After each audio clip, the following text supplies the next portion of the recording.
Initially, let me say that I was going to do this video just by myself until I kind of got into a conversation with Superfan about the topic. And then I thought maybe we should talk about this one together. Every time there is one of these reissues or remixes of the Beatles catalog, since the Sgt. Pepper, remix and Super Deluxe Edition, and ever since I started making videos about this, every single time there will be those individuals on the internet who will yell cash grab in the comments, and comments about how they're running it into the ground. Leave the catalog alone. It doesn't need to be remixed. They've done this too many times already. There's just all these angry comments about cash grabs and all of that. And I wanted to just kind of talk about this. Do you have something you want to say, Superfan? You look like you're chomping at the bit. Well, I think that when you're talking about a band as significant as the Beatles, there's a need and there's a market for re-releases, remasters. There's a market for it because people want to hear it in a different way. I would agree. Something I thought I'd say is I think, first of all, there are some people out there who may not understand the difference between a remaster and a remix. I remember when the remix for Sgt. Pepper was first announced, and I talked about it, and I was very excited about the possibility of this for a lot of reasons. I remember one person said, "This is ridiculous. What's next? Remastering the remaster?" And I thought, does this person understand the difference? And I've gotten other comments like that as well, where I'm not 100% sure that everybody who gets this news really understands there's a difference between a remaster and a remix. And so the first thing I kind of want to talk about was just kind of the chronology of this. And I'm taking this from the CD era, because if we go back to vinyl, then we have this huge spider web of there's the UK releases, there's the US releases, there's different releases in other countries, France, Germany, India. There's just all these different versions of the Beatles albums just being, released for different foreign markets, packaged in different ways. Some of them legitimate and some of them bootleg. Yeah, some of them legitimate, some of them bootleg, some of them packaged with different song orders. And it wasn't until the CD era that the Beatles catalog was standardized. And that was with the first CD masterings, which was in the late 80s, when they standardized, they basically stuck to the UK releases with the exception of Magical Mystery Tour. Yeah, I believe those came out in 87. Yeah, you're right, late 80s. 87 was when the first one came out. But they stuck with all the UK releases, the UK track listings, the UK versions, and with the exception of Magical Mystery Tour, which in the UK was just an EP, whereas in the US it was a full-length album. They made the exception for that one and made that part of the official release as that version as the full-length album version. And then, of course, they released Past Masters Volume 1, Past Masters Volume 2, to basically cover all the 45's single releases that were not released on any of the official albums. This included alternate 45 versions of, say, the title track Let It Be, to the Let It Be album, where you had a 45 single version that was slightly different from its album version. And so Past Masters covered the rest of that. That way you had one standard catalog, and you could get everything if you bought that catalog. You get everything they'd released officially. After that first mastering for CD, there was not a whole lot else leading up to the 2009 remasters. There was the Anthology series, which was a dive into the vaults, letting us hear alternate takes, early demos. In some cases, some of these early demos were just portions of a demo, not the entire demo. Strawberry Fields Forever being a good example I think maybe they thought that audiences wouldn't want to hear an entire demo or an entire early track, so they made like a compilation of them strung together to kind of give you an idea of the progression. But that was the first like dive into the vaults for as far as, you know, unreleased material, as far as takes that we never got to hear. And it was 3 volumes, and it was across their entire recording career. A few new tracks did come out of that, a few unreleased tracks that had never been heard before. And of course, there were the 2 reunion tracks, Yeah. Free as a Bird and Real Love. There was a Beatles #1 compilation during that period leading up to the 2009 remasters. I don't think there was too much else. There was the Beatles the Yellow Submarine song track. When they released Yellow Submarine to DVD for the first time, later to Blu-ray, they released the soundtrack album, which was a remixing of those tracks for the re-release of Yellow Submarine, the film.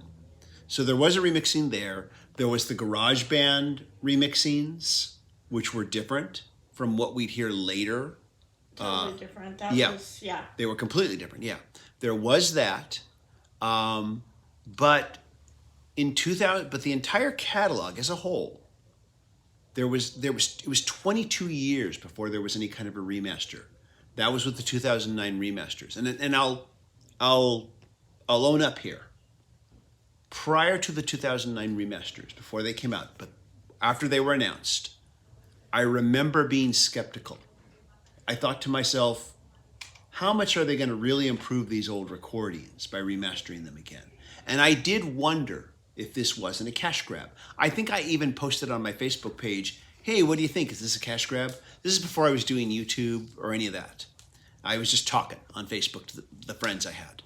And some people said, yeah, I think it's a cash grab, you know, but I'm still going to get it, they'd say. Of course, I was proven wrong. Yeah. The 2000 remasters sounded fantastic. Clearly, 22 years' time, the technology had improved to a point where you could make a huge difference in how this catalog sounded. And to me, now, once I heard it, I realized the 2009 remasters were completely necessary. Completely, utterly, totally necessary. I agree with that. Also, and of course, the 2009 remasters were released as a stereo box set. You could also buy them individually. They were sold with no bonus tracks. I know some artists were reissuing and remastering their albums with bonus tracks. They did come with a little mini documentary that you could put the CD in your computer and play that. That seems quaint now, but it was revolutionary at the time. It was cutting edge at the time that they did it. But they did include expanded packaging with expanded liner notes and a whole bunch of photos from the album that you probably had never seen before. So it did include that. And the same was done with the past masters, since that was part of getting the whole catalog. But the other significant thing was that at the time, they released at the same time the mono box set. They didn't release those albums on CD separately, but they released the mono box set, which I got at the time. I remember I bought that first, actually, because I felt that would be a much more different listening experience, which it was. That was absolutely not a cash grab, because aside from the first 3 albums, we had not gotten any of the mono mixes of those albums. And initially they had released those first in the initial 80s late releases. They had released the first 3 albums in mono, and there was a huge outcry against it. I don't think people understood what the mono mixes meant. So they immediately went to stereo after that, after the first 3 albums. But here they did release the mono mixes for the first time, only in the box set, the CD box set.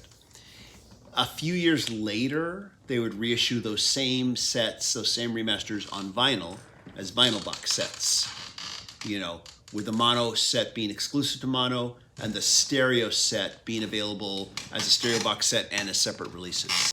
So essentially we've got, 22 years from the initial first CD release to the 2009 remasters, a couple of years to re-release those same remasters on vinyl, and this was to accommodate the growing vinyl market that was happening, and it's still been happening. And then after that, it was probably, I think, 7 years or so before we saw the first remix release, Yeah. which available, of course, like all the subsequent remixes or subsequent remixes, available in the super deluxe editions with the option of getting them in smaller 2 CD configurations or just a single CD. But people were saying cash grab, but these were remixes. This had never been done before. No. With the exception, of course, of the aforementioned Yellow Submarine Songtrack, which was just a small portion of the catalog, and the Rock Band remixes, which I don't think were released commercially as like something you could buy on CD or vinyl. If they had been, I would have gotten it, but just on the Rock Band game. Some people might argue the Love soundtrack for the Cirque du Yes, Soleil show. You're right. There's the Love soundtrack, which is a remixing, but it's also a mashup.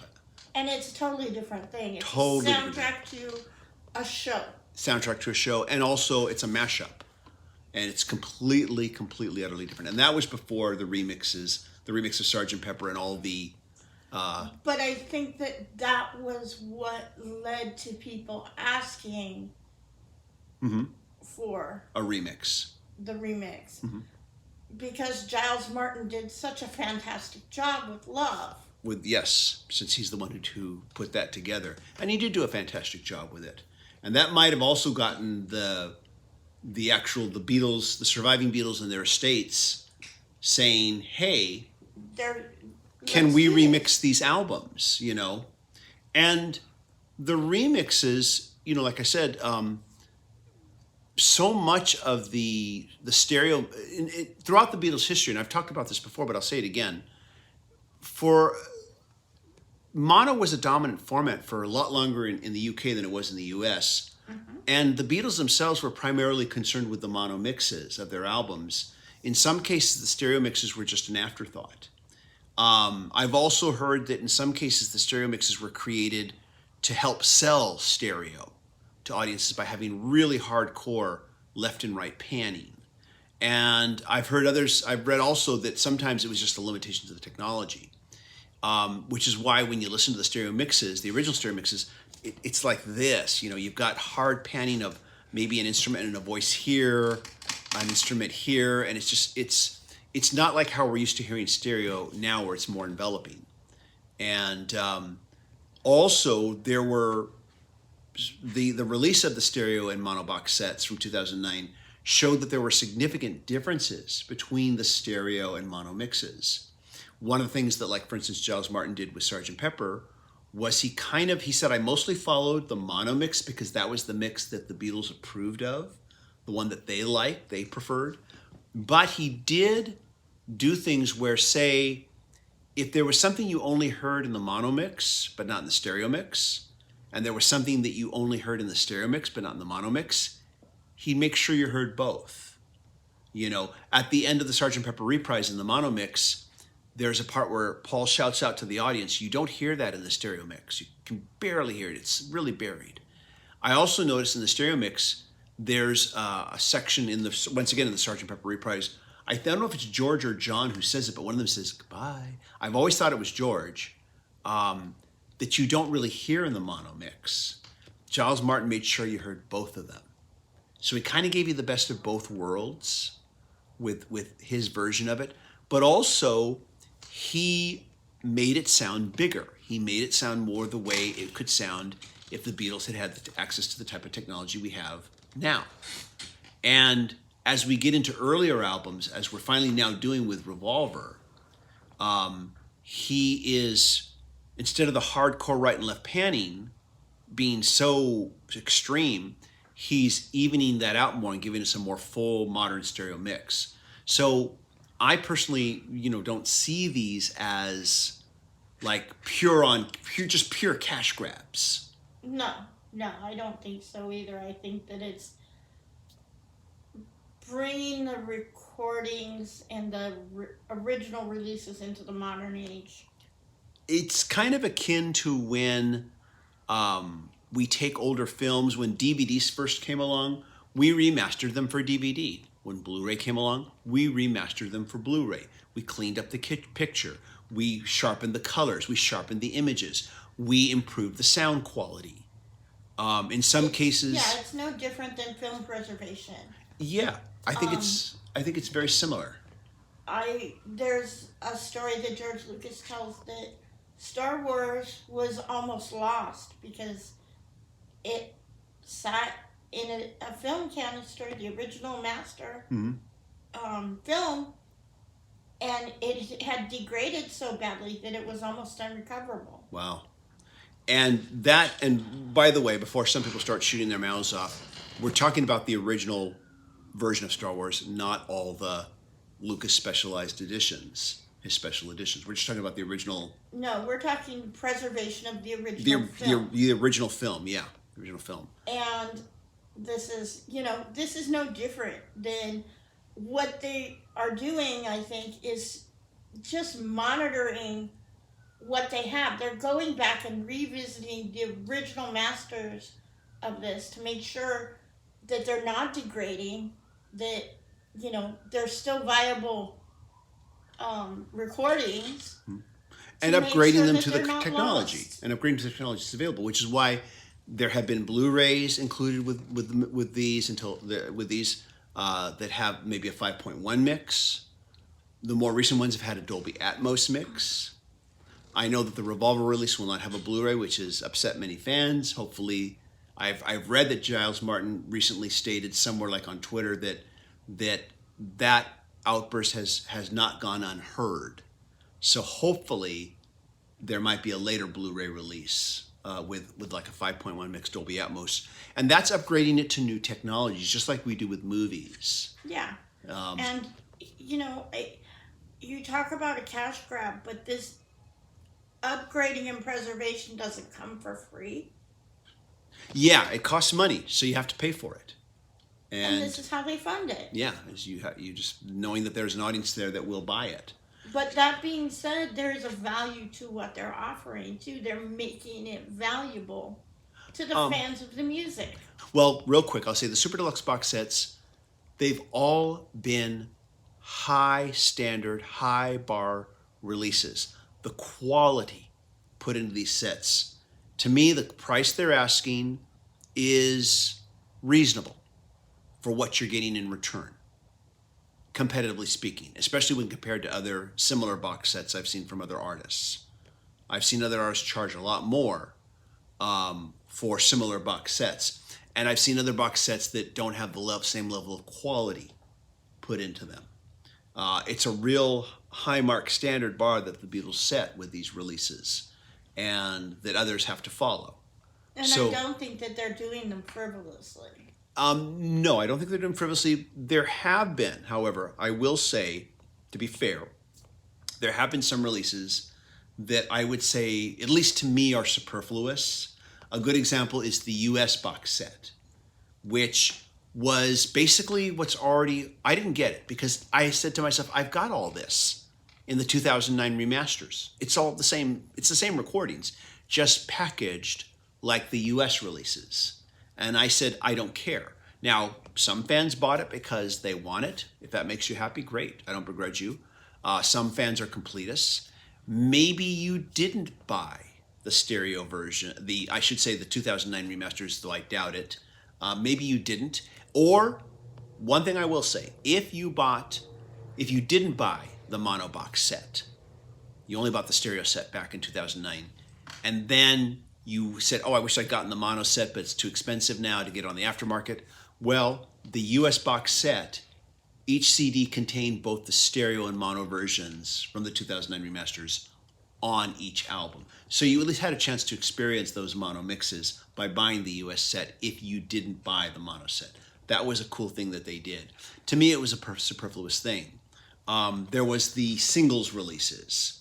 I thought, I don't need to buy these singles on vinyl, 45-inch, vinyl records because I've got it already. So again, I thought that was superfluous. I can see where some wanted these vinyl 45s. What did you want to say?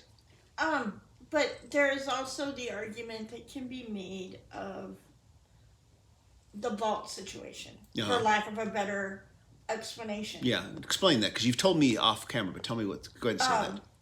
Disney Studios had a thing where every 8 years or so, 7, 8 years, they would re-release films. Mm-hmm. Yeah. And it was an ongoing rotation, and they had it.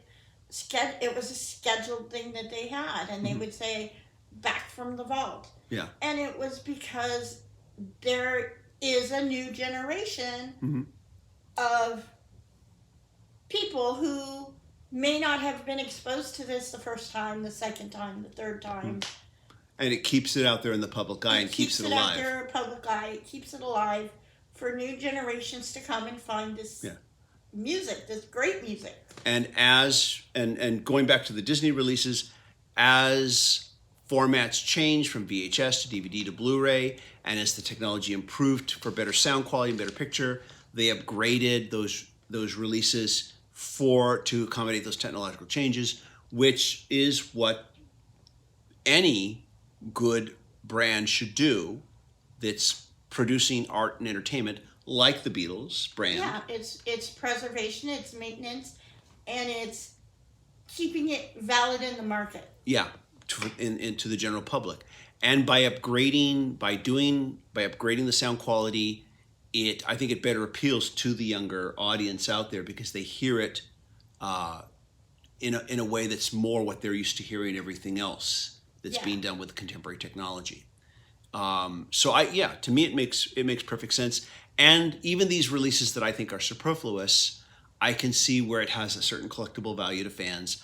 I myself didn't think that the Christmas Records release was superfluous. I picked up that set because it was a really fun set. Yeah, it was a very fun set, and it wasn't really that costly.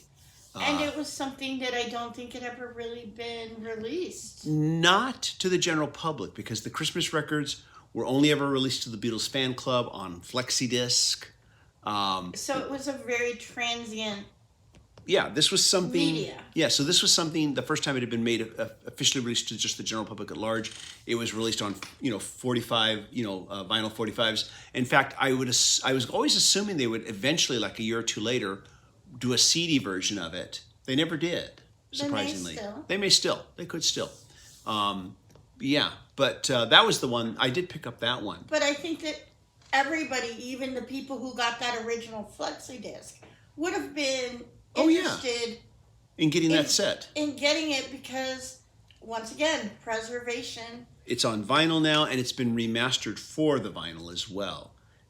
They did the very best they could to clean up each of those recordings and make them sound as good as they could for these 45-inch vinyl records that they came on. At the time that they were making them, it was ephemera. It was an extra little thing. Yeah. Nobody thought 40, 50 years later anybody would care about those things. Yeah, nobody would have thought that back then. And yet, all of these re-releases created a market for that.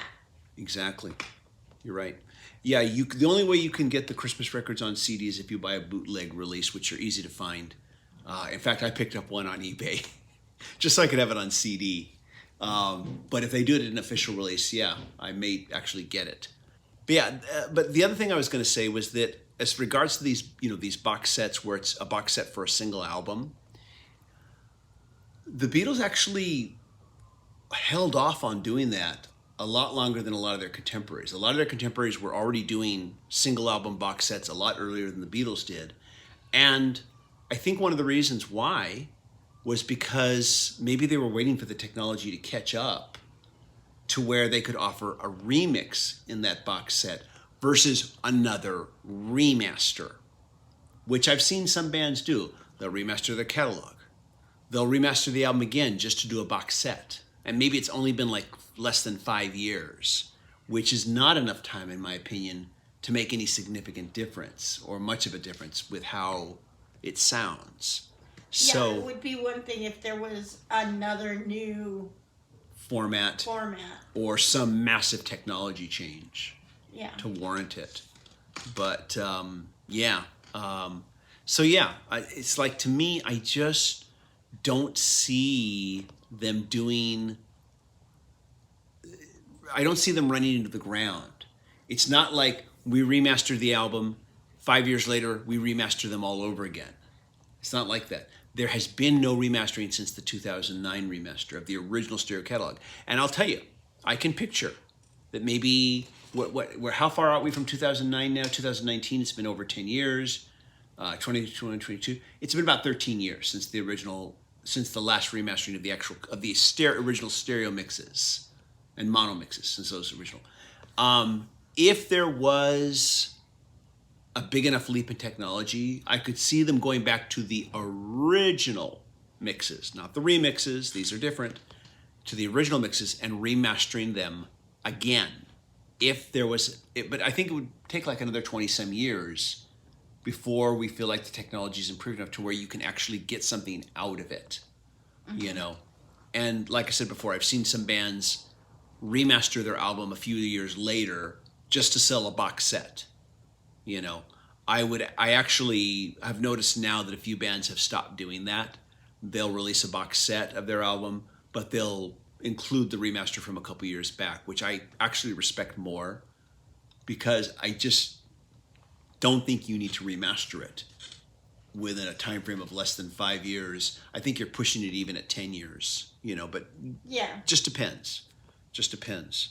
I would say that one person's idea of a cash grab is another's deepest fan wish. I'm sure there were fans who, after the 2009 remasters came out, who said, gosh, I grew up with the US albums. I wish they'd released them like that. That's how I remember them. And, you know, even though I look at the US box set as a cash grab, to another fan, that's their deepest wish. That's how they want to see it. So you always have to bear that in mind. And there are also those that like to do back-to-back comparisons of those things too. Yeah.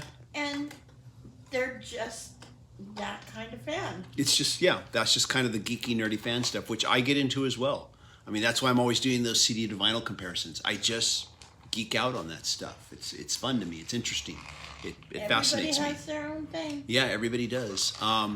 The only other thing I was going to talk about was just there's always complaints, especially with these super deluxe sets, is how pricey they are, and they're too expensive. And that's when people start to say, you know, I can't afford this. I've got bills to pay. You know, I couldn't afford the stereo box set when it came out. In fact, I couldn't afford the mono set. I had to save up for it. I was very poor then because I was working as a musician at that point. But I had to save up for it, you know, well ahead of time once it was announced so that I could get it.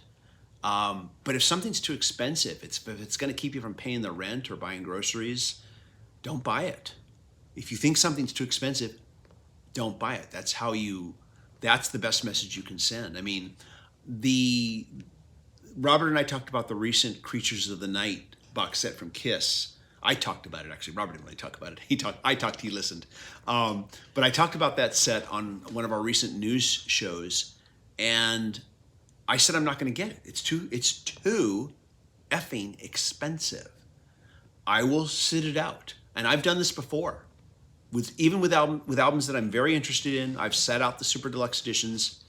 I've just waited till they go to aftermarket and just kept my fingers crossed that I'd be able to get it for a lot less. In most cases, I have been able to.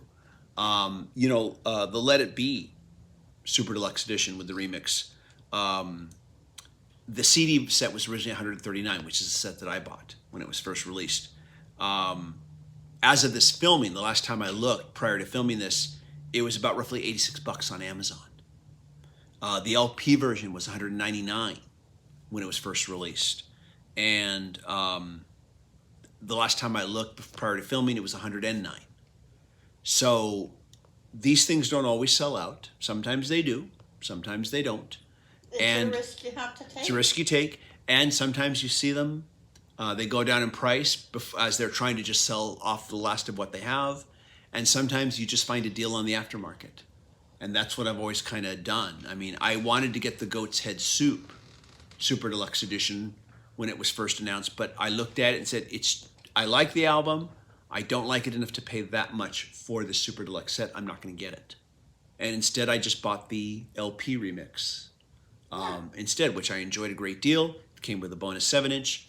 But eventually, I finally got it for a lot less, and bought it on the aftermarket from a private seller. And so yeah, you just hopefully it doesn't sell out. Hopefully it's not one of those things that ends up costing even more on the aftermarket. You never know what's going to happen. But I've always just said, if I miss out, I miss out. I live without it. You can't have everything in this world.